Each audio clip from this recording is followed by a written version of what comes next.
Hi guys, this is Susan with Garden Island Equestrian, and I'm here to show you how to put on a bridle. So the first step when we're putting on the bridle is you always want to carry it from the crown piece.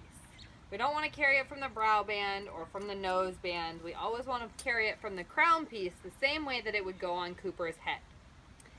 So now I'm going to walk up to Cooper and give him a little pat to let him know I'm here. Then I'm going to take my reins and put them over his head, just like this. The next step is to undo the cross ties.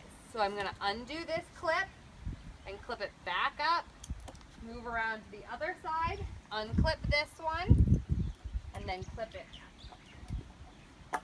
Now I'm going to undo Cooper's halter and put it around his neck. The reason we want to put the halter around his neck is in case he decides that he wants to go home, we have something that we can grab him with and say, nope, we're not done yet.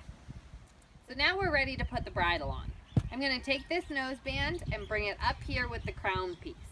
Now the next step is there's two ways to do it. So I can either take my right hand and reach in between Cooper's ears like this and grab that crown piece and nose band like so, or if I'm not tall enough to do that, I can reach under his head like this, kind of like I'm going to give him a hug, and then grab those cheek pieces with this right hand, and then my left hand is free to put the cheek pieces on either side of his face, and then keep the left hand flat under the bit, and then just sort of rub it on Cooper's teeth like this. If he isn't opening his mouth, I can take my thumb and kind of stick it in the corner of his mouth, and then he'll open.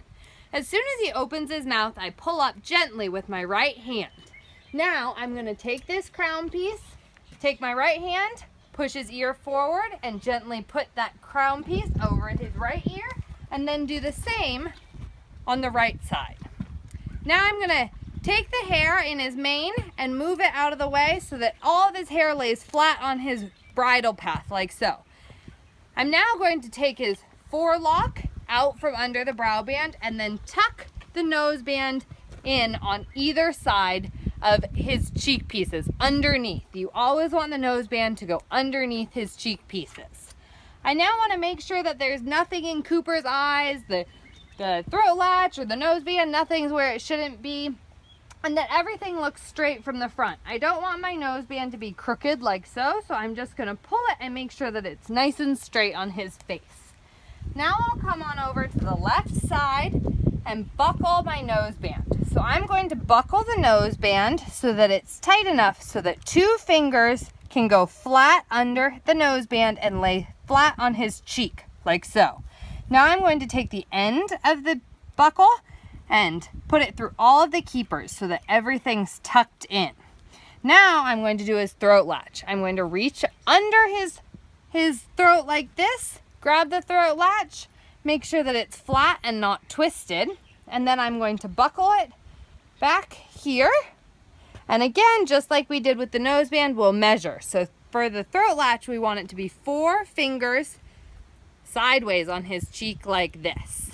So once I know that it's the correct tightness, I'm going to tuck in all of the ends. Now I'm just going to take a moment and make sure that all of the keepers on my nose band and both cheek pieces are all tucked in so that everything looks nice and orderly. Now I'm going to come back over to my left side, tuck one arm through the reins like so I can use both hands to undo his halter, and then reach over here and hang my halter up. Now I'm going to bring the reins over his head, take them, fold them in my left hand like this, and then grab under the bit with my right hand, and now we're ready to ride. Crown piece, brow band, throat latch, cheek piece, nose band, bit, and the reins. Thanks for watching our videos. Come visit us on Facebook or at GardenIslandEquestrian.com.